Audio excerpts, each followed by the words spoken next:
आता बघूया राष्ट्रवादीच्या गोट्यातल्या बातम्या।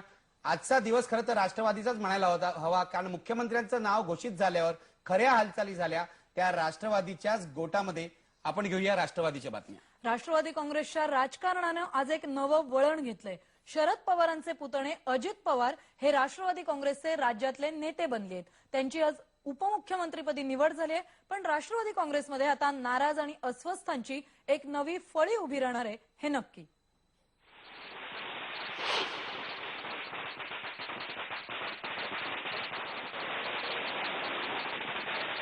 अजित पवारांमागे 99 पैकी तब्बल 73 आमदार उभे राहिले, तेव्हा पक्षाला त्यांना नेता म्हणावंच लागलं। सन्माननीय छगन भुजबळ साहेब यांनी श्री अजित पवार यांच्या विधिमंडळाचे नेते म्हणून त्यांनी प्रस्तावित केलं आणि आर पाटील आबा यांनी या नावाचं अनुमोदन केलं आणि सर्व उपस्थित आमदार मंडळींनी एकमताने श्री अजित दादा पवार यांच्या नावाची निवड केली। भुजबळांनी अजितदादांचं नाव तोंड देखलं पुढे केलंय, पण त्यांच्या राजकीय भवितव्याचं काय हा प्रश्न समता परिषदेच्या कार्यकर्त्यांना सतावतोय। भुजबळ सध्या तरी आपले पत्ते खोलू इच्छित नाहीयेत। तुम्ही आता उपमुख्यमंत्री नसणार आहात, पण यापुढे काय? यापुढे राष्ट्रवादी काँग्रेस पक्षाचा एक नेता आहे, मी नेता म्हणून काम करणार आहे। आक्रमक मराठा आमदार हे अजित पवारांचे समर्थक आहेत। महाराष्ट्रभरातली अशी सगळ्या पक्षांमधली नेते मंडळी प्रत्यक्ष आणि अप्रत्यक्षपणे अजितदादांच्या संपर्कात आहेत, त्यामुळे अजितदादांना अस्वस्थ ठेवणं योग्य नाहीये असं पवारांना वाटलं असावं। सरकार स्थापनेसाठी शिवसेना भाजपचे नेते आपल्या संपर्कात होते असं गेल्या वेळी उपमुख्यमंत्रीपद हुकल्यानंतर अजित पवारांनी सांगितलं होतं। त्यामुळेच अजित पवारांचा यावेळचा दावा आपण नाकारला तर पक्षात काय बदल होऊ शकतात त्याचा शरद पवारांना अंदाज आला असावा। पुलोचा प्रयोग करणाऱ्या शरद पवारांना अजित पवारांची ही चाल कदाचित धोक्याची वाटली आणि त्यामुळेच भुजबळांच्या ऐवजी अजित पवार उपमुख्यमंत्रीपदी आले। सध्या तरी अजित पवारांची बाजू भक्कम आहे, पण भुजबळ नाराज आहेत। दादांचं जयंत पाटलांची जमत नाही, विजयसिंग मोहिते पाटील तर एकटे पडलेत। आर पाटील अजित पवारांना नेते म्हणून स्वीकारतील असं कुणालाच वाटत नाहीये। पक्षातल्या या मातब्बर नाराजांना एकत्र येऊ न देणं याची काळजी घेतच अजित पवारांना आपलं पद निभवावं लागेल। व्हिडिओ जर्नलिस्ट दीपक किरोलासह अमेय तिरोडकर, IBN लोकमत, मुंबई।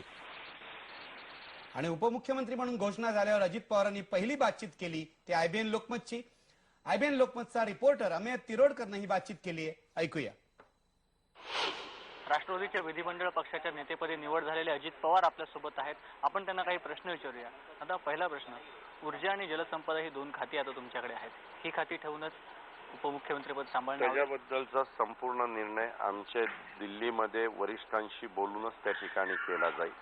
कारण आजपर्यंत अनेकदा वेगवेगळ्या पद्धतीनं उपमुख्यमंत्री किंवा मंत्रिमंडळ करण्याची राष्ट्रवादीला ज्यावेळेस संधी मिळाली त्यावेळेस ह्याच्या संदर्भातले सर्व निर्णय हे वरिष्ठांनी घेतलेले आहेत। आमच्या वरिष्ठांना ह्या राज्याचा खूप बारकाईनं अनुभव आहे, अभ्यास आहे। 4 वेळेला राज्याचे मुख्यमंत्री म्हणून आदरणीय पवार साहेबांनी काम केलेलं आहे। त्याच्यावर कुठल्या व्यक्तीचा कुठल्या डिपार्टमेंटला योग्य पद्धतीचा उपयोग होऊ शकतो ह्याची फार बारकाईनं त्यांना आणि इतर मान्यवरांना जाण असल्यामुळं त्याबद्दल त्यांच्याशी चर्चा विनिमय करून प्रांताध्यक्ष असतील किंवा भुजबळ साहेब असतील, इतर मान्यवरांशी चर्चा विनिमय, आर पाटील साहेब असतील, त्या सगळ्यांशी चर्चा विनिमय करूनच त्या ठिकाणी निर्णय घेतला जाईल। भुजबळ साहेब वरिष्ठ आहेत, थोडेसे नाराज दिसत आहेत, काय सांगा? नाही, असं आपण सगळेजण मीडियावाले म्हणतात। वास्तविक मागच्या वेळेस मला उपमुख्यमंत्री पद त्या ठिकाणी मिळालेलं नव्हतं आणि अजित पवार खूप नाराज झाले असं काही नाहीये। किंवा कुठल्याही राजकीय पक्षामध्ये काम करत असणारे कार्यकर्त्यांना प्रत्येक वेळेस त्या ठिकाणी संधी मिळते अशातला भाग नाही। गेले 20 वर्ष काम करत असताना मला कधी महाराष्ट्रामध्ये उपमुख्यमंत्री म्हणून काम करण्याची संधी मिळाली नाही। जवळपास आता मला राजकारणामध्ये पूर्ण 20 वर्ष होतील, पण त्यावेळेस मात्र भुजबळ साहेबांनीच मला नाव माझं सुचवलं, आर पाटील साहेबांनी त्याला अनुमोदन दिलं आणि सर्व आमच्या राष्ट्रवादी काँग्रेस पार्टीच्या आमदारांनी त्याला अनुमोदन दिलं, सपोर्ट केला आणि त्याच्यामुळे मला कामाची संधी त्या ठिकाणी मिळालेली आहे। आज कुठं सह्या घेण्यात आल्या नाही, आज कोणाला वैयक्तिक त्या ठिकाणी विचारण्यात आलं नाही। अतिशय खेळीमेळीच्या वातावरणामध्ये एक कुटुंब असल्यासारखं सर्वांनी ह्याच्याबद्दलचा निर्णय घेतला। आणि कुटुंब म्हणाला, या कुटुंबामध्ये मंत्रिमंडळाच्या कुटुंबामध्ये छगन भुजबळ असतील का?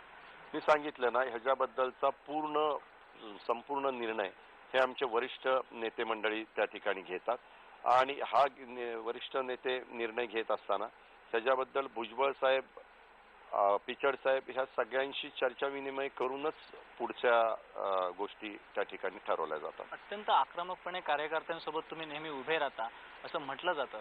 आता समोर पृथ्वीराज चव्हाण आहेत, अशा वेळेला तुम्ही त्यांच्याशी कसं जुळून घ्या? जुळून घ्यायचा प्रश्नच नाही. महाराष्ट्र पुरोगामी विचारांच्या राज्याला पुढे नेत असताना विकासाला अधिकचं महत्व देऊन आज पृथ्वीराज चव्हाण साहेबांना जो दिल्ली मधला अनुभव आहे, आज पंतप्रधान ऑफिसमध्ये, पंतप्रधानांच्या कार्यालयामध्ये त्यांनी 6 वर्ष त्या ठिकाणी काम केलेलं आहे आणि स्वतंत्र कारभार पण त्यांनी अनेक महत्वाच्या विभागाचा त्या बाबतीमध्ये सांभाळलेला आहे. त्याच्यामुळे महाराष्ट्रातले जे काही प्रश्न दिल्ली दरबारी प्रलंबित आहेत ते प्रश्न थोडेसे अधिक गतीनं सोडवण्याच्या करता निश्चितपणे पृथ्वीराज चव्हाण साहेबांचा उपयोग महाराष्ट्राला झाल्याशिवाय राहणार नाही आणि हा अनुभव नजीकच्या काळामध्ये राज्याला येईल. परंतु त्याचबरोबर त्यांच्या घराण्यामध्ये त्यांचे वडील असतील, त्यांच्या आई असतील, त्यांना देखील समाजकारण राजकारणाचा खूप मोठा अनुभव त्या ठिकाणी आहे. स्वतः पृथ्वीराज चव्हाण साहेबांनी अनेक वेळेला लोकसभेचं प्रतिनिधित्व कराडचं केलेलं आहे. त्याच्यामुळं कुठल्याही व्यक्तीला संधी मिळाल्यानंतरच त्यांच्या ठिकाणचे गुण हे लोकांच्या लक्षामध्ये येतात. आजपर्यंत त्यांना केंद्र पातळीवर संधी मिळाली, त्या संधीचं त्यांनी सोनं केलंय. आज स्वच्छ प्रतिमा, चारित्र्यवान व्यक्ती या नात्याने दिल्लीच्या काँग्रेसच्या हायकमांडनी त्यांना ह्या ठिकाणी पाठवलेलं आहे. बऱ्याच वेळेला काँग्रेसच्या लीडरशिपच्या संदर्भामध्ये चर्चा ज्या वेळेस महाराष्ट्रामध्ये झाली त्या चर्चेच्या वेळेस आपल्याला आठवत असेल पृथ्वीराज चव्हाण साहेबांचं नाव घेतलं गेलं. परंतु त्यावेळेस कुणाला एखादा संधी मिळते आणि त्याच्यामुळे इतरांना संधी मिळाली आणि त्यांचं नाव मागे राहिलं. परंतु ह्यावेळेस बदल होणार अशी चर्चा सुरू झाल्यानंतर सुरुवातीपासून पृथ्वीराज चव्हाण साहेबांचं नाव नंबर 1 ला त्या ठिकाणी होतं आणि त्याच्यामुळं निश्चितपणे काँग्रेस अनेक राज्यामध्ये सरकार स्थापन करते, देशाचा कारभार अनेक वर्ष करते. त्याच्यामुळे एखाद्या राज्यामध्ये कुणाला एखादी परिस्थिती निर्माण झाल्यानंतर पाठवलं पाहिजे ह्याचा एवढा दांडगा अनुभव काँग्रेसमधल्या वरिष्ठांना आहे. त्या सगळ्याचा विचार करूनच त्यांनी तो निर्णय घेतला असावा असं मला वाटतं. आणि या प्राईम टाइम मध्ये आता इथे एक ब्रेक घेऊया. ब्रेक नंतर आपल्यासोबत सुप्रिया सुळे असणार आहेत, तेव्हा कुठेही जाऊ नका. पण ब्रेकवर जाता जाता पाहूया एक खास दृश्य जिथे पुण्यामध्ये अजित पवार उपमुख्यमंत्री झाले आहेत, त्यामुळे तिथल्या महापौरांनी चक्क कार्यकर्त्यांसोबत फुगड्या घालून आनंद साजरा केलाय.